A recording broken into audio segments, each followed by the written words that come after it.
Let's welcome in this is your reading. Be open-minded po, hindi po halos lahat makaresonate, kaya piliin nyo na lamang. And thank you nga po pala sa mga nag-subscribe, lalo-lalo na sa mga bumabalik. Marami pong salamat. Give me the message for Taurus. Ano yung mensahe sa'yo? Give me the message for Taurus.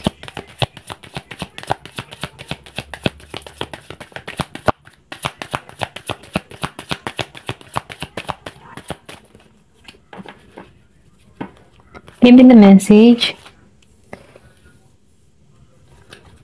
Meron ka dito na Gemini. Okay, maybe meron ka sa birth chart mo na Gemini, Taurus. Kung malalaman mo lang yung kabuuan ng birth chart mo. Pero ganun pa man, energy yung binabasa natin dito. So, nakikita ko rin dito, ikaw yung tipo ng tao na matalino, okay? Kumbaga, marami kang gustong mangyari. Kumbaga, full of curiosity. Marami kang gustong malaman, matutunan. So, nakikita ko rin dito, yung iba sa inyo magaling sa computer or pwede rin sabihin, ito yung ganito yung klase mong trabaho, like IT or pwede rin na computer programming, okay, yung on computer. Ito lang nakikita ko. Laging nakaharap sa computer, ito yung nafe-feel ko, So, nakikita ko rin dito, na magbibigay ito ng tagumpay sa'yo or pwede rin meron kang ginagawa sa social media through computer, okay? Meron kang inaayos, lagi kang nakaharap sa computer. Ito lang yung nakikita ko. Then, nakikita ko rin dito yung tagumpay na parating sa'yo, Meron ditong transformation na nagaganap sa buhay mo. Okay? Dahil marami kang mga tinutuklas, marami kang inaalam dito, ito yung nagbibigay sa'yo ng maraming idea para makagawa or makabuo ng isang plano na kung saan nagtatagumpay ito. Ito lang yung nakikita ko. So, nakikita ko din dito, hindi ka nawawalan ng pag-asa, punong-puno ka ng confident, okay? So, nakikita ko dito yung tapang at passion sa ginagawa mo. Dahil dito, napifeel ko dito na meron ditong tagumpay, okay? So, nakikita ko rin dito, ikaw yung tipo ng tao na matapang, malakas ang loob. Hindi ka madaling mapasuko. Once na meron kang mga pangarap o meron kang ginusto, talagang ginagawan mo ng paraan para makamit ito. At yun ang maganda, dahil ito yung, kumbaga, dahil dito, nagtatagumpay ka. Ito lang nakikita ko. Maybe the message. Meron ditong fire sign or pwede rin sabihin na sa birth chart mo ang Aries, Leo, Sagittarius. Kung malalaman mo yung kabuuan ng birth chart mo. Give me the message. Ano pa yung mensahe? So, meron ditong sextile.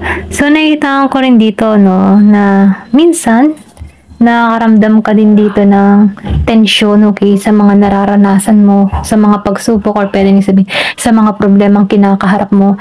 Pero ganun pa man, kahit may mga tension kang nararanasan dito, na nagagawan mo ng paraan para maresolbahan to, okay, kahit meron ka mga problema na parang may tension, okay, parang hirap na sitwasyon, nagagawan mo to ng paraan para maisalba to. At dahil dito, nagkakaroon ka ng reward dito.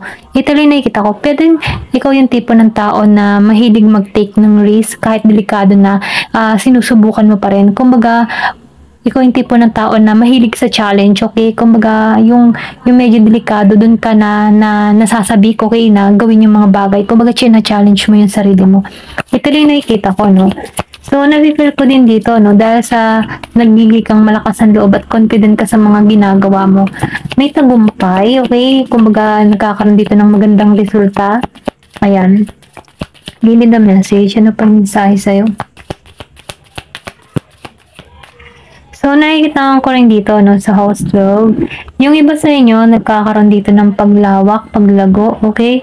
So, nakikita ko rin dito na marami kang sinacrifice before or marami kang naranasan na pagsubok na kinaharap na kung saan napagtagumpayan mo to, maging sa karelasyon, sa trabaho, sa buhay na pang-araw-araw, plus pagsubok. Pero ganun pa man, nafe-feel ko dito na nalampasan mo to. Kumbaga, nagkakaroon ka dito ng maturity or lumalawak ang iyong kaalaman dito, nag-grow ka dito dahil sa mga experience na nararanasan mo. And then nakikita ko rin dito, ikaw yung tipo ng tao na hindi ka mahilig gumante kasi naniniwala ka sa karma eh. Kumbaga yung karma na ang bahala yung kumilos para sa'yo. Ganon yung mindset mo. So nakikita ko rin dito yung healing. na nagaganap sa'yo, okay? Kumbaga, kung nakaranas ka dito ng mga pagsubok or nasaktan ka sa nakaraan, no, may healing na nangyari sa'yo, okay? Or pwede rin sabihin, nag-heal ka sa sitwasyon. Ayan, ito lang yung nakita ko. So, meron ka ditong renewal. So, nakikita ko rin dito, no, may pagbabago kang ginagawa or pwede rin sabihin, renew mo yung sarili mo kasi may healing na naganap. Parami kang naranasan sa nakaraan pero nakikitaan ko dito na pinapalaya mo na yung sarili mo sa nakaraan. So, nakikitaan ko rin dito yung infinity symbol. So, nafe-feel ko dito yung iba sa inyo mahilig sa infinity or meron kang sinusot na infinity.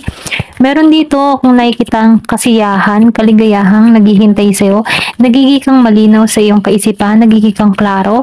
So, nakikita ko rin dito, no, na meron ka dito, yung tipo na yung crown chakra mo dito ay nagliliwanag, okay? Kumbaga, punong-puno ka ng positibo. Ito rin nafe-feel ko sa'yo, no?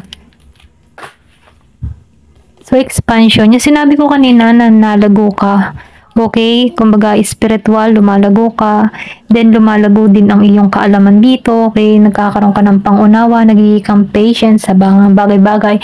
Kung before mainitin ang ulo mo, pero ngayon nagkakaroon ka ng kahinanunan, mahinahon, okay, nagiging kang mahinahon, ayan. Pasensya na utal ako sa ibang word, ano.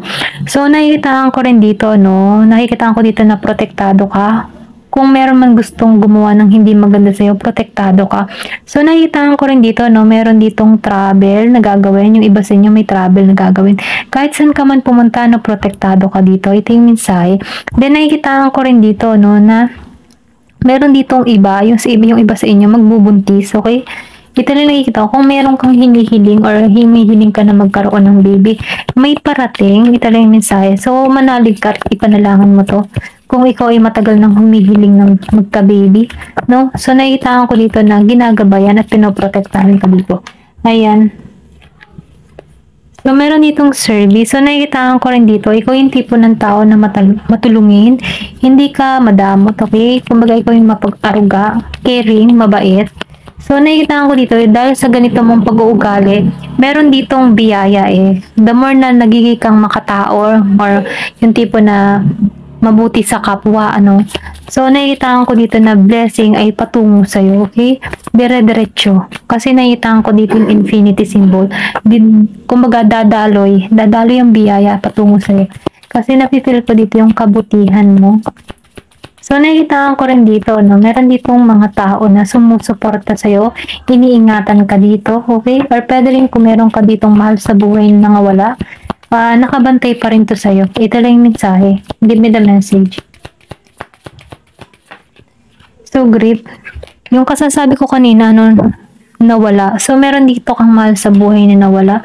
So, confirmation, ano, yung sinabi ko kanina, kung meron ka mang tao na nawala, nakasubaybay pa rin to sa'yo. So, confirmation dito, no, dumating sa point na lumuha ka sa pagkawala ng mga tao na to. Okay, mahal mo sa buhay. Pero, ganun pa man, nakikita ko dito na tapos na to eh. Kumbaga, sinasabihan ka dito na huwag ka mag-alala, no? Dahil, lumuha ka man dito, pero meron ditong bagong simula sa'yo. Kumbaga, sinasabihan ka dito ng mahal mo sa buhay na wala, na huwag kang malungkot, okay? Kasi andyan pa rin siya sa'yo, okay? Lagi silang naandyan sa'yo. Sinusubaybayan ka para rito. Ito lang yung mensahe. Ayan, tingnan pa natin dito sa card. So, piliin nyo na lamang, ano, hindi halos lahat. Pwedeng meron ka ditong magulang. Ayan. Meron yung iba, nanay or tatay, pwedeng kapatid, lola, lolo, ganyan. Na namayapa, pero andyan pa rin siya sa'yo. Sinusubaybayan ka. Merong year of the dog. Give me the message. Ano pa yung mensahe? So, meron ka ditong garden. So, nakita ko rin dito, no? Meron ditong paglago na magaganap sa'yo, okay? May pagbabagong magaganap sa'yo. So, meron ditong happiness na naghihintay sa'yo. So, nakita ko dito, no, meron kang gustong mangyari or maganap or meron kang mga pinaplano. So, sundin mo yung intuition mo, sundin mo yung instinct mo. Kasi nakikita ko dito na merong pag-apo eh, may paglago na magaganap sa'yo. Kaya, sundin mo, no, kung may mga plano ka, gawin mo lang, diretso mo lang. Kasi meron ditong naghihintay na maganda, okay? Sun. Lumabas ang the sun. So, nakikita ko rin dito, no, na magtatagumpay ka kung ano man yung gusto mong gawin dito, okay? Kasi meron ka ditong itatanim eh. Magbubunga to. Lumabas ang the sun. So, positive yung energy dito na meron kang magagampanan or meron ditong magandang bunga sa mga plano na gagawin mo, ano? Ito lang yung nafe-feel ko. So, nakikita ko rin dito, no? Kung meron kang mga hiling, okay, matutupad mo to. So, sinasabihan ka dito, no, huwag kang hihintong manalangin, magdasal ka, kasi ginagabayan ka dito, okay? May mga pagluha man dumating sa buhay mo, pero tapos na to, no? So, nafe-feel ko dito yung panibagong simula sa'yo, na merong magandang naghihintay sa'yo. May pinanganak ng 11, 15. Give me the message.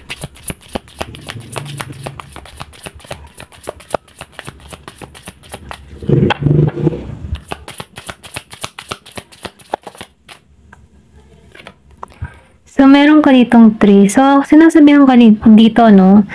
Time to let go. Kumbaga, kailangan mo nang i-let go yung mga past na masasakit na nangyari sa'yo, no? Kumbaga, hindi ka na nito pinanghahawakan pa.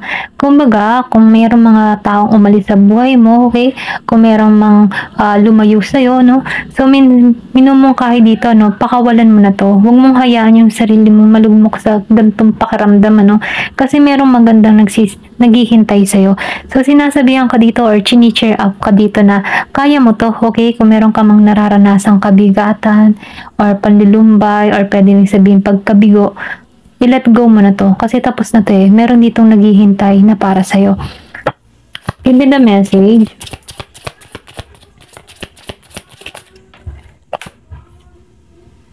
So, nakikita ko rin dito, no, marami kang takot na naranasan, pero nafe-feel ko dito, no, na maaalisan mo tong mga takot na nararanasan mo.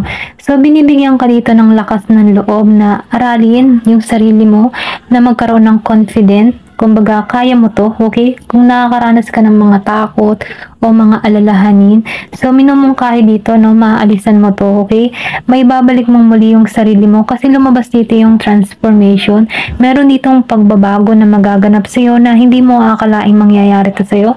So, sinasabihan ka dito, no, magtiwala ka sa sarili mo kasi marireceive mo yung mga blessing na gusto mo, okay? So, nakikita ko rin dito, no, kailangan lang dito ilakas na loob. Pero ganun pa man, kung ano man yung mga hinihiling minamanifest mo, ma-receive mo to. Kasi meron ditong naghihintay na maganda para sa'yo. Okay? Ayan, ito lang yung nakikita ko. Ayan, thank you for watching. Love and peace.